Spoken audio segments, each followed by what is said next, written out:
The Suzuki Hayabusa is no doubt one of the greatest motorcycles ever made. Normally I'd be trying to talk you out of buying it because it is a fast, incredibly fast bike, but not today. What's up guys, I'm Sean from SRK Cycles. This is a 2007 Suzuki Hayabusa. And honestly, these things are getting to be pretty rare these days, especially this clean and this unmolested. Now the Hayabusa has a pretty interesting story, interesting origin story. I'm not gonna get too deep into that today. Now this is the first gen Hayabusa, and this came from 1999 and ended in 2007, which is this year, the last year of the first gen. And now they're currently on the second gen Hayabusa, which was going from 2008 to the current in 2020, a 12-year span. And in those 20 years of being out, the Hayabusa has become kind of a legend. So the Hayabusa is a very interesting bike and one of the most popular bikes for people to modify. And that's what makes this bike so incredibly rare, because it's not modified and it's not damaged. It's never been dropped on the side, and it's no added swing arm, no custom paint job. It just has a few little, accent Hayabusa pieces on there, but nothing that devalues the motorcycle. Now, kind of a misconception and something that I was ignorant about was that this bike is fuel injected, even though it has a choke or like a high idle switch. Now, it might be hard for you guys to tell actually how big this bike is. When you compare a 600 Super Sport with a 1000 Super Sport, they're virtually identical in size. The only big difference is the 1000 has a little bit wider rear tire. When you compare one of those bikes to the Hayabusa, you really see how much bigger this thing is. Let me go grab one. You can really see that the Hayabusa is a significantly larger motorcycle with a 3-inch longer wheelbase. Where the GSX-R 750 is going to weigh somewhere around 420 pounds, the Hayabusa is going to be just under 500 pounds. You also notice how much higher the handlebars clip onto the motorcycle, giving it about 2 inches higher, which makes the riding position a whole lot more relaxed, even though it's still a super sport motorcycle and feels just as comfortable on the racetrack as it does cruising down the highway. Now yes, the Hayabusa is fast. The Hayabusa is very fast. Weighing at just under 500 pounds with 175 horsepower, it's got some pretty good power to weight ratio numbers. And everything about it is made to be fast. From its beak, the whole way back here to its kind of a funny looking horn, which also doubles as a backstop when this thing's just trying to pull you off the bike. Just because you're riding a Hayabusa does not mean you're gonna be faster than anything out there. This is kind of how I compare it, or how I describe it to other people. A 600 Super Sport compared to a 1000, they're gonna be pretty neck and neck up until about 70, 80 miles an hour. A Hayabusa versus a 1000 might be pretty neck and neck until about 150. And that's where the Hayabusa is just gonna start pulling away really hard. And I'm sure you've seen tons and tons of videos online of that exact same thing. Hayabusa and the R1 are neck and neck until about 150, then the Hayabusa just starts walking like it's the R1 standing still. Now, new riders should be a little intimidated for these motorcycles, but if you've been riding for a little while, you're riding super sport bikes, you're comfortable bikes, you should have no problem jumping on a Hayabusa and learning it. They are great motorcycles. They're a lot of fun to ride. And because of the upright handlebars, some people do kind of lean it towards the sport touring version. This would be the most sporty of the sport touring bikes, but it really is a comfortable bike, and I do love riding them. Let me show you. So everyone thinks that the Hayabusa is just so bad and so fast. And the secret is, it's better. So I'm 6'2". I feel very comfortable on this bike. It is nimble, it handles. If it's not unusual to see guys take these things to the track and really shred it up.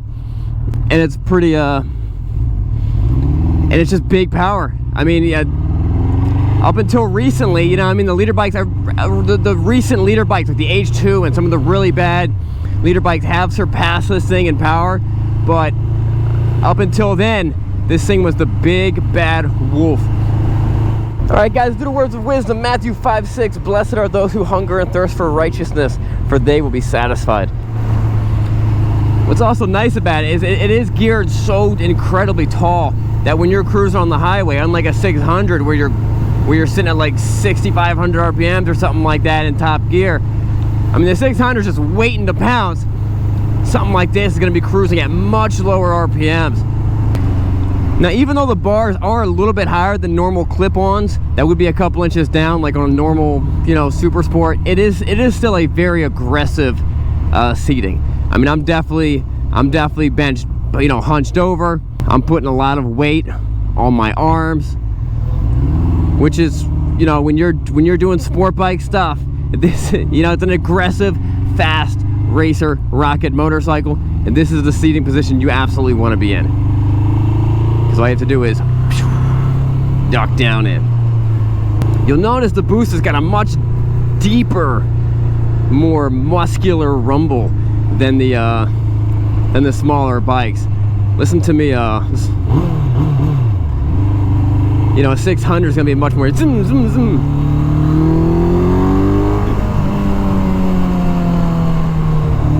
Now there's 3 motorcycles that would be comparable, that you would kind of compare with the Hayabusa.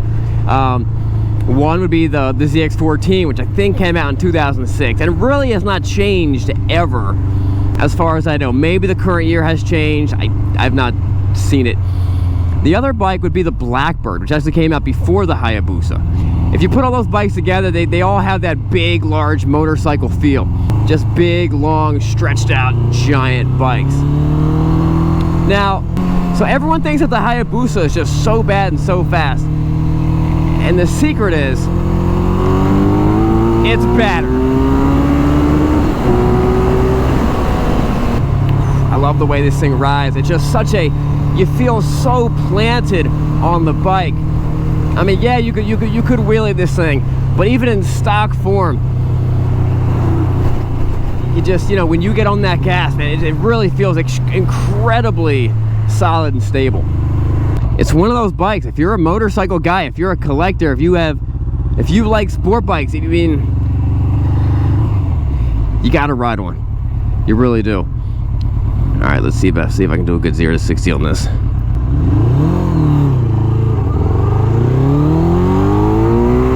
There. All right, now I know that wasn't that good, but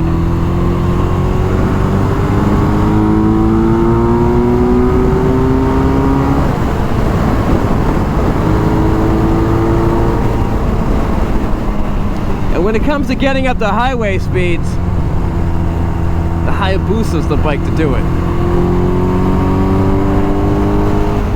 Amazing. Now they made some changes in the 2nd gen, body changes, a little bigger motor. I think the 2nd gen's a 1340. What also is nice about the 2nd gen is they've got different power ratings. So you have A, B, and C mode. Of course, it defaults to A mode, which, hey, it's a motorcycle, it should default to A mode, unlike cars that default oftentimes to the slowest mode. It defaults to the fastest, baddest mode. You got to change it. But if the bike's too intimidating for you, hey, try it in C mode a little bit. Now, what people were saying for a little while was that, you know, like C mode is a 600 and B mode's a 1000. They're all much more closer to a Busa than what you think. It's just, you know, mapping's a little bit differently. The throttle response not as twitchy. All right, now you can see I'm in top gear. I'm doing highway speeds, and I'm at 3,000 RPMs. No, I'm at 4,000 RPM. But it's a smooth ride. Oftentimes, the lower the RPMs, the smoother it is, the more relaxing it is to ride a motorcycle for long distances. That's why, you know, people talk about a Rebel where you're just maxed out, your top speed, you're redlining, you're going to work. You get there a little stressed out. You can also throw down a couple gears. I'm not sure why those people are not doing the speed limit, but such an amazing motorcycle. Guys, if you're looking to buy a motorcycle, just check out srkcycles.com. This bike's for sale. We have normally like 60, 70, 80 bikes for sale at any given time. We ship all over the country. Also, if you want the baddest gloves out there, you gotta check out the M1 Moto gloves. Right here, one of the only motorcycle gloves lined with Kevlar. And you can check them out in the link below at bikesandbeardsgear.com. We will see you guys later. Remember, it is not what you're riding, but where you're going. And if you're riding a bike like this, you're gonna get there pretty quick.